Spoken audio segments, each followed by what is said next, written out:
Наскоро се хванах да разчистя каналите, към които съм абониран в YouTube, и едно нещо ми направи силно впечатление. Направи впечатление как абонаментите си, които запазих, бяха коренно различни от тези, които премахнах. Тези, които премахнах, бяха едни от първите на тема бодибилдинг, хранене и тренировки, които ме въведоха в тази сфера и в този свят. Години по-късно смея да кажа, че много, но не и всички от тези, на които съм се възхищавал и от които съм се учил едно време, определено не са били особено правилен избор. И макар да съм благодарен за приноса, който малко или много имаха в моето професионално развитие, реших да оставя зад себе си. В тази връзка се замислих, че в днешно време, като човек натрупал известен опит, наблюдавам същото много хора, които тепърва прохождат в сферата на фитнес. И както сега аз виждам, че те се подвеждат, така вероятно някой друг преди време е гледал мен и се е казвал същото. На мен обаче никой човек не ми каза, че правя грешка. Опитът и времето го направиха по един съвсем неусетен начин и несъзнателно промених мирогледа си, промених кръга от хора, които следвам и от които се уча, промених и себе си. И честно казано смятам, че ако те първо прохождаш в тази сфера и в зависимост дали го правиш сам или имаш кой да те въведе, съответно и кой е този човек, за повечето хора е почти неизбежно да попаднат в капана на някой експерт, кавички.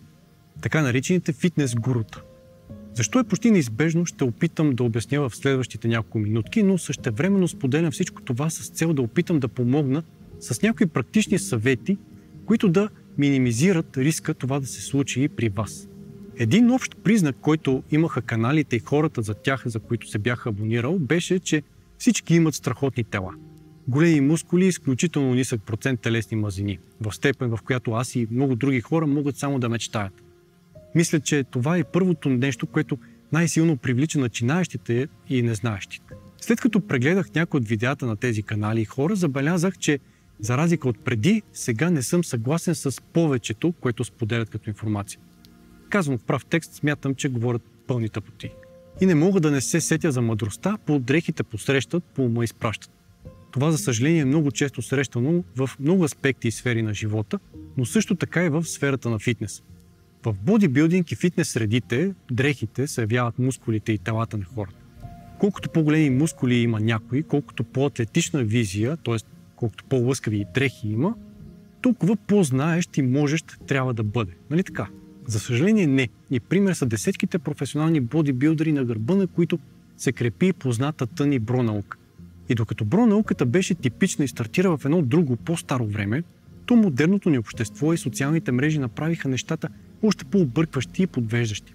Вече всеки, буквално, който по един или друг начин успял да изкара плочки или да си надуе бицепсите, може да си направи акаунт в няколко социални мрежи и да се нарече експерт. Не ме разбирайте погрешно. Не казвам, че да имаш големи мускули и това да изглеждаш добре са признак на незнание. Това, разбира се, не винаги е така.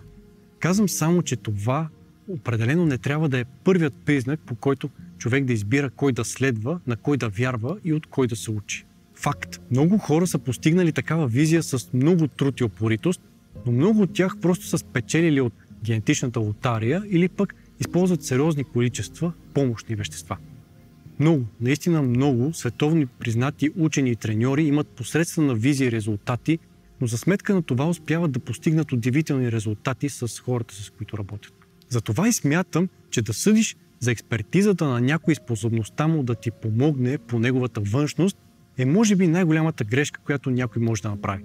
Според мен, първият признак, на чиято база да се направи този избор, е умът, а не дрехите. Вероятно някой от вас се пита: добре, Тишо, но как да разберем кой знае какво прави, какво говори и кой само си чеше език? Как да различаваме експертите от експертите? Смятам, че наистина може да бъде много объркващо. На първо място човек трябва да има база за сравнение. Няма как да знаеш дали някой говори достоверни неща или пълни глупости, ако нямаш с какво друго да сравниш думите. И в тази връзка надграждането на собствените знания и постоянно търсене на нова информация от критично значение.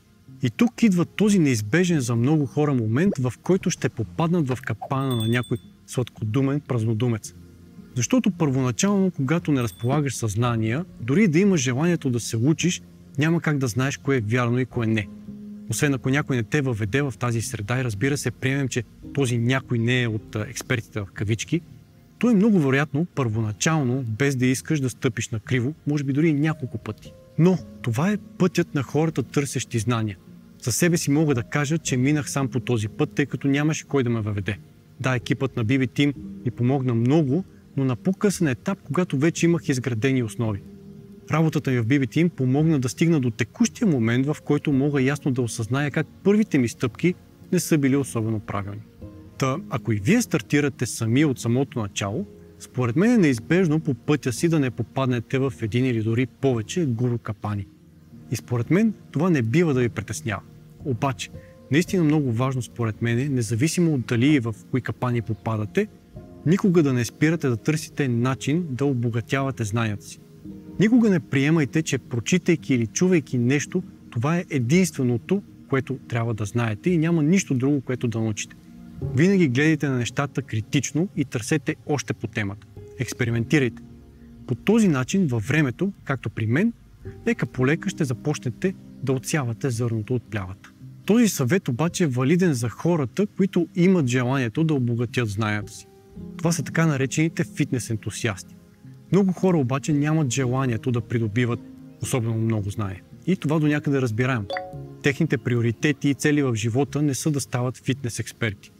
Най-често те просто търсят професионална помощ. Както на мен, например, ако ми се развали колата, няма да седна да науча всичко за автомобилите, а ще потърся професионална помощ и ще отида в автосервис. Тук обаче изниква въпросът как да разбера в кой сервис да отида и на кой майстор да се доверя. Подобен въпрос изниква и в сферата на фитнеса. На кой треньор, на коя компания, на кой човек мога да се доверя. И проблемът е, че много често доверието на хората печелят тези, които обясняват най-простичко и най-уверено. Според тях най-често решението е само едно и всичко останало просто не работи. Подобно бинарно представяне на информацията като нещо бяло или черно, като на нещо работещо или нещо неработещо, без средно положение, е най-лесно за разбиране от хората без знания, които търсят решение. Например, ако двама експерта обсъждат дали въглехидратите са лоши или не, то единият може да отговори нещо от сорта. Въглехидратите могат да са от полза, но при определени хора и при определени ситуации могат да навредят. Ако човек има висока инсулинова резистентност, консумирането на твърде много въглехидрати може да не е разумно, но ако човек няма такъв здравословен проблем и спортува редовно, вероятно няма да има проблем да консумира повече въглехидрати. От друга страна, при някои хора консумирането на по-малко въглехидрати им помага да постигнат малко по-добри резултати по отношение на редуцирането на телесните си мазнини, докато при други това не е така. За разлика от този отговор, другият човек казва просто: въглехидратите са лоши и вредни, защото стимулират хормона инсулин, а той води до складиране на мазнини. Точка. Както виждате, първият отговор е пълен с условности и несигурности, докато вторият е простичък, уверен и дава директно решение, което не е зависимо от нищо. И лошото е, че много хора биха повярвали на втория отговор, именно заради неговата простота и сигурност. Особено ако изричащият това твърдение има големи бицепси и ясно изразени коремни мускули. За съжаление обаче, нещата в сферата на фитнеса и всичките му производни не са толкова прости. Истинските експерти знаят, че има да учат още много и нищо не е черно или бяло. Всичко е зависимо от нещо, наречено контекст. И на мен ми се иска да имаше една единствена диета, тренировъчна програма или хранителна добавка, която да дава оптимални резултати при абсолютно всички хора, без значение от нищо, но за съжаление това не е така. Нека в няколко кратки изречения ви споделя моят съвет за това как да подбирате хората, които следвате и от които да се учите. Ако даден човек говори твърде уверено, сякаш знае абсолютно всичко, говори генерализирано и слага всичко под топ знаменател, не разглежда нещата в контекст, използва думички като винаги, никога, най-добър, най-лош, твърди, че има една единствена истина и той я знае, но не може да я подкрепи с научна или друга достоверна информация, и особено ако тази истина се крие в продукт, който той продава, то е много вероятно този човек да попада в категорията на експертите, от тези в кавички. От друга страна, истинските експерти най-често са далеч по-скромни и внимателни в твърденията си. Истинският експерт винаги гледа и тълкува нещата в контекст, понеже знае, че няма едно единствено решение, което да работи за всички хора и във всякакви ситуации.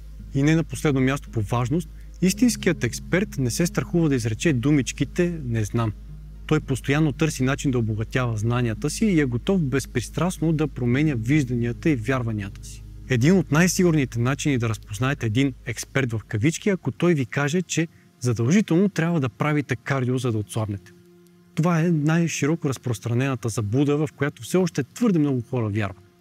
За да разберете истината за кардиото и отслабването, препоръчвам да изгледате това наше видео. Ако искате да научите как може да подобрите своята спортна форма и начин на живот, използвайте линка в описанието. Благодарим и на нашите приятели от CrossFit 681 за възможността да заснем това видео в тяхната зала. Ако сте CrossFit ентусиасти или пък искате да опитате, тук ще намерите всичко, от което се нуждаете.